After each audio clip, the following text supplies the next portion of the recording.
নমস্কাৰ, মই অন্য এটি ভিডিঅ'লৈ আপোনালোক সকলোকে স্বাগতম জনাইছোঁ। ৰাতিপুৱা শুই উঠিয়ে যেতিয়া গম পালোঁ পানী বাঢ়িছে বুলি আৰু লৰালৰিকৈ আগফালে আহিছোঁ আৰু দেখিছে নহয় চাৰিওফালে পানী চবফালে পানীয়ে পানী আৰু সেয়েহে আগফালে আহি পানীময় পৰিৱেশটো আপোনালোককো দেখুৱালোঁ।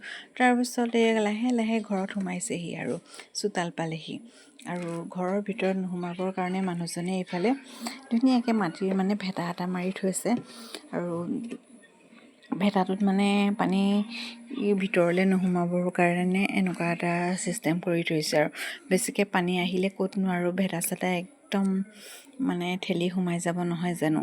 আৰু এয়া চোতালৰ পৰিৱেশ আৰু লাহে লাহে পানীটো সোমাই সোমাই আহি আছে।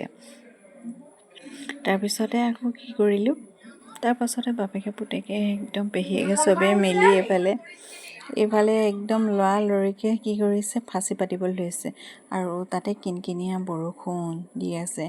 কি ক'ম, শিৱসাগৰত যেনেকুৱা এটা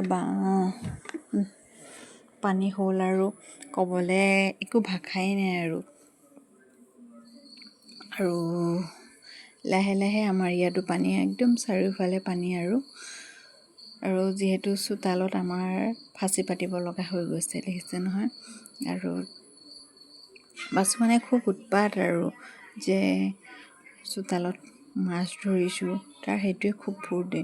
আমি কৈছোঁ যে বাহিৰত কেনেকুৱা এটা পৰিৱেশ পৰিস্থিতি হৈছে, আমাৰ ইয়াতে চোতাললৈকেহে আৰু এইফালে দেখিছেনে এইকেইটা মাছ পালে। আৰু আমাৰ খুৰীহঁতৰ পৰিৱেশ চাওকচোন, খুৰীহঁতৰ এনেকুৱাই পানী, চাৰিওফালে পানী আৰু খুৰীহঁতৰ আৰু সেই তাৰ আগতে এখন ফাঁচি পাতি থৈছিলে দেই এইফালে। আৰু চব ভিতৰৰ গোটেই একদম অৱস্থা নাইকিয়া হৈ গৈছে খুৰীহঁতৰ, গোটেই পানী সোমাই মেলি আৰু অৱস্থা নাই। আৰু খুৰীহঁতৰ যিহেতু মই নেক্সট দিনা ভিডিঅ'টো কৰিছিলোঁ দেই, আৰু পিছদিনাখন ভিডিঅ' আছিলে, গোটেইখন পানী আৰু মোৰ ভিতৰলৈ যাবলৈ ভয় লাগিছিলে দেখিছে ন। খুৰীহঁতৰ অকণমান বেৰৰ অকণমান সেইখিনিৰ পৰা অলপ শুকাইছে আৰু তাৰপৰা আৰু এইফালে তাহাঁতৰ ভাত বনোৱা জেগাডোখৰ চাওকচোন, মই দেখাই দিওঁ। চব উপঙি আছে গোটেইখন আৰু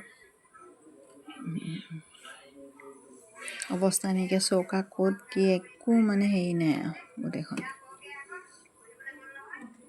আৰু এইফালে দেখিছে নহয়, আৰু এইফালে ভিতৰৰ যিহেতু ডাইনিং ৰুমটোত আছিলে, এইটোতো অৱস্থাই নাই, আন্ধাৰ হৈছে আৰু মই অকণমান ভিতৰলৈ গৈ ভিডিঅ'টো কৰিলোঁ, যিহে আন্ধাৰ, ভয়ে লাগিলে দেই, সাপ চাপ থাকিবও পাৰে নহয় জানো। সেই ভয়তে নকৰিলোঁ আৰু অকণমান কৰি থৈ গুচি আহিলোঁ আৰু চবফালে পানীয়ে পানী। এইবাৰ কি হ'ল জানো, আৰু যিহেতু আমাৰ ককাহঁতে কৈ আছে 1980 চনতহে পানী হৈছিলে বুলি, আৰু তেতিয়াৰ পৰা ককাহঁতে দেখিও পোৱা নাই, আৰু এতিয়া যিহেতু দেখিছে বুলি কৈছে, এইবাৰ প্ৰথম দেখিছোঁ এনেকুৱা এটা বানপানী, ক'তো দেখা নাই। আৰু যিহেতু আমাৰ ইয়াত কাৰেণ্টৰ অভাৱ হৈ গৈছিলে, গধূলিলৈ ইয়াত পানী দিছেহি, লাইন একদম চব কাট বন্ধ, আৰু এইকেইদিন আমাৰ যিহে চলিবলৈ দিগদাৰ আৰু পিছদিনা যিহেতু চৰকাৰী ৰিলিফ দিছিলে, সেই ৰিলিফ আনিবলৈ বুলি গ'লোঁ। আৰু এইফালে মোৰ লগত আমাৰ যুচিকা কণমানিজনী, আমি গোটেইকেইটা গ'লোঁ আৰু ৰিলিফ লৈ আহিলোঁ। আকৌ গধূলিলৈ এয়া পানী ধৰিছোঁহি দেই।